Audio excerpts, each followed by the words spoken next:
Dikatakan dengan percepatan teknologi seperti saat ini, hingga tahun 2030, sekitar 2 miliar pegawai di seluruh dunia akan kehilangan pekerjaan. Sebuah kenyataan yang akan terjadi di dunia Departemen Pemerintahan Pusat, Pegawai Negeri Pemerintahan Pusat dan Daerah, Pegawai BUMN akan menghadapi semua pernyataan atau kenyataan itu dalam 10 tahun ke depan. Alias 50% pekerjaan Anda akan musnah. Bukan berarti Anda, para mantan pegawai PNS, pegawai BUMN akan jadi miskin, tidak berpenghasilan.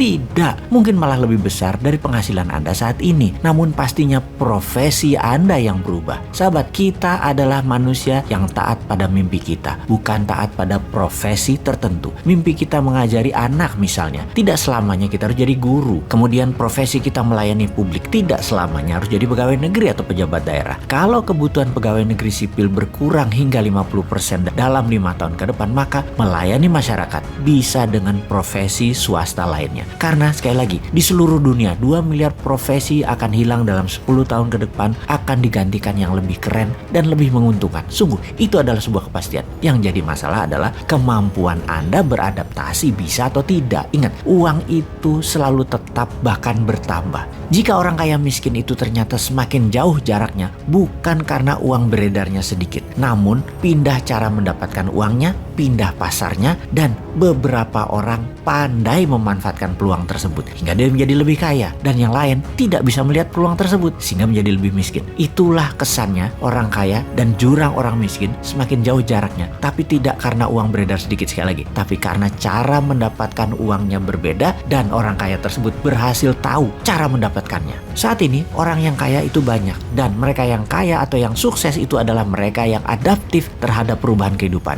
menemukan solusi bisnis dari disrupsi milenial, disrupsi zilenial, disrupsi digital, dan disrupsi pandemi. Pasar itu sungguh selalu bergeser, cara menangkapnya juga bergeser. Kemampuan geser dan tangkap peluang itulah dinamika usaha dan cara menjalankan kehidupan saat ini. Jadi kembali ke fokus tentang perubahan dari profesi pegawai negeri di zaman New Mind. Kita akan sederhanakan dan kita akan digitalkan dunia pelayanan publik hingga departemen-departemen kementerian tinggal separuh karena digabung-gabungkan departemen tersebut. Kemudian BUMN tinggal 10%, di mana yang 90% di merger, diakuisisi sesama BUMN dan ditutup. Pegawainya diberikan golden shake hand. Lalu pegawai negeri pemerintah pusat dan daerah juga tinggal 50%. Dan sekali lagi, semuanya diberikan golden shake hand. Inilah rencana demi membuat Indonesia menjadi negara superpower. Maka sekali lagi, sistem administrasi negara akan di-IT-kan, akan didigitalkan, dan akan di-blockchain-kan. Sehingga tenaga kerja administrasi di pemerintahan pusat daerah akan menjadi ringkas, menjadi sederhana, juga departemen di kementerian, serta pegawai BUMN. Pastinya BUMN bukan lagi senjata ekonomi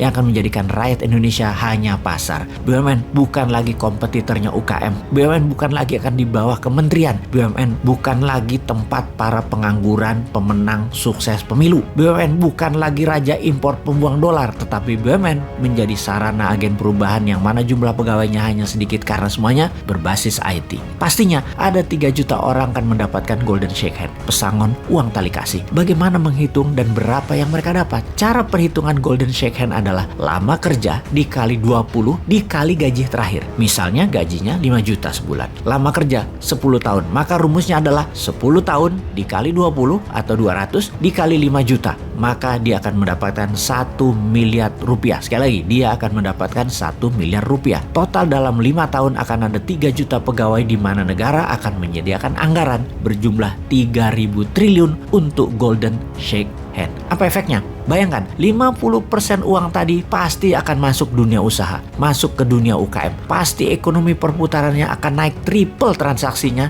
triple nilai pasarnya. Alasan teknik lain, karena saat ini uang beredar hanya 45% dari PDB alias hanya 6.600 triliun, maka jika ditambah uang hasil golden shake hand masuk beredar ke masyarakat, maka ekonomi akan tumbuh cepat. Jadi, sebagai informasi tambahan sahabat, negara Singapura, Jepang, uang beredarnya 120% dari PDB. Indonesia, kalau 55% ditambah diedarkan dari yang 45% yang sekarang alias 100% uang beredar sama dengan PDB, maka akan ada tambahan 8.000 triliun uang baru beredar, di mana yang 3.000 triliun adalah untuk golden shake hand. Yang 5.000 triliun lainnya ya buat yang lain yang produktif gitu loh. Makanya terima saja MMT sebagai strategi ekonomi simbol dari kebangkitan ekonomi akar rumput. Printing money masih terbuka luas berbasis PDB. Nanti cetak uang berikutnya baru berbasis sumber daya alam atau sovereign wealth fund. Itu juga sudah ada grand plan-nya. Sabar satu-satu ya.